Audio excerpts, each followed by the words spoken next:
Sir नमस्कार। नमस्कार sir. Sir क्या नाम है आपका? लक्ष्मण गुजर।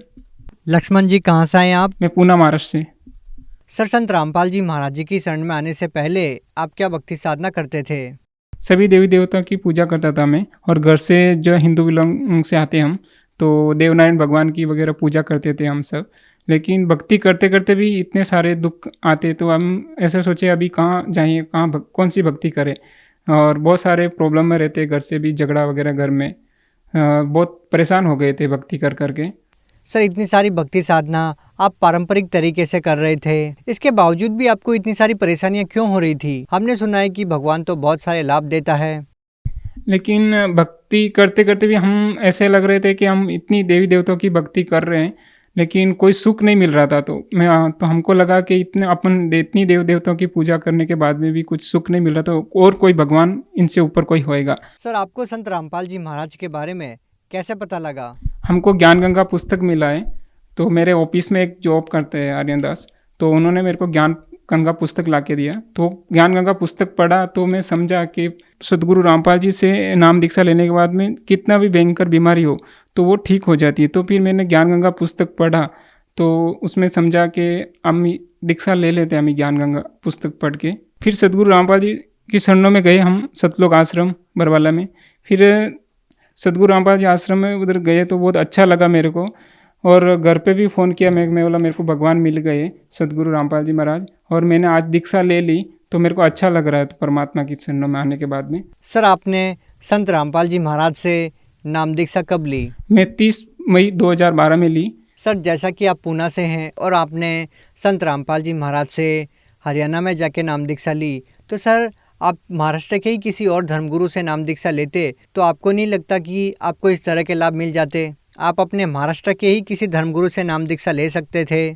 नहीं, वो शास्त्रों के अनुसार भक्ति बताता है, एक एक पॉइंट सब शास्त्रों के अनुसार, एक अंगुली सब एक एक पॉइंट अपने जो हिंदू धर्म के गीता है, बाइबल है, पुराणे, सब एक एक पढ़ा के मतलब अक्सर पूरा बताते हैं। तो फिर हम बोले पूर्ण गुरु सदगुरु रामपाल जी महाराज जी हैं, तो उनसे ही जाके दीक्षा लें। सर आपने संत रामपाल जी महाराज से नाम दीक्षा ली, तो क्या नाम दीक्षा लेने के बाद आपको जो दुख दर्द थे क्या वो ठीक हुए? हाँ, मेरा बहुत सारे बीमारी था, तो सदगुरु रामपाल जी के शरणों में जाने के बाद में मेरा एक कोसिल का बीमारी हो गया था मेरा। तो वेराकोसिल का बीमारी होने पर डॉक्टर के पास गया था, तो सोनोग्राफी में बोला आपके नस में जो खून है वो खून रुक गया। खून रुक गया तो वो उसको ऑपरेशन करना ही पड़ेगा। फिर ऑपरेशन करने के बाद में देखते हैं। फिर मैंने सोनोग्राफी कराया। फिर सोनोग्राफी कराने के बाद में वो बोला ऑपरेशन एक ही चांस है, वो ऑपरेशन करना ही पड़ेगा। तो फिर मैं ठीक है, मैं बोला ऑपरेशन कर दो। ऑपरेशन करने के बाद में ठीक नहीं हुआ, मैं घर पे थोड़ा दिन रहा। फिर मैं राजस्थान हॉस्पिटल में गया, लेकिन दर्द ऐसा ही ऐसा हो रहा था ऑपरेशन होने के बाद में भी। फिर मैं अहमदाबाद सोनोग्राफी कराया उधर, तो बोला आपका दर्द ऐसा ही है, वो जिंदगी भर शेयर करना नहीं, तो वो दूसरा ऑपरेशन करना पड़ेगा। तो मैं बोला अभी इतना आर्थिक भी स्थिति ख़राब थी, तो पैसा खाना 40-50 हज़ार रुपये लगा दिया। तो बाद में वो खर्चा करने के बाद में भी मैं राजस्थान हॉस्पिटल में गया, मेरा भाई रहता है वहाँ पे, तो वो लेके गया मेरे को। तो फिर वो बोला अभी सारा है, वो ऑपरेशन करना पड़ेगा आपको, नहीं तो ज़िंदगी भर दुख झेलना पड़ेगा। फिर मैंने वो करते करते भी फिर मेरे भाई को बोला मैं अभी मेरे पास पैसा तो है नहीं, और घर वाले भी परेशान हो गया। तो बोला तेरे हिसाब से देख। तो मैं परेशान होके मैं पूना आ गया था। फिर मैं सदगुरु रामपाल जी से प्रार्थना लगाई कि मालिक आप ही देखो, अभी मेरा घर का भी कंडीशन ख़राब है, मेरे पास पैसा भी नहीं है इतना, तो अभी मैं क्या करूं। तो यहाँ पे मैं आके फिर परमात्मा से प्रार्थना करी, तो सदगुरु रामपाल जी महाराज बोले दया करेंगे फिर तो भक्ति करो। तो मैं फिर भक्ति शुरू कर दी, और परमात्मा के सदगुरु रामपाल जी महाराज के ऊपर विश्वास रखा।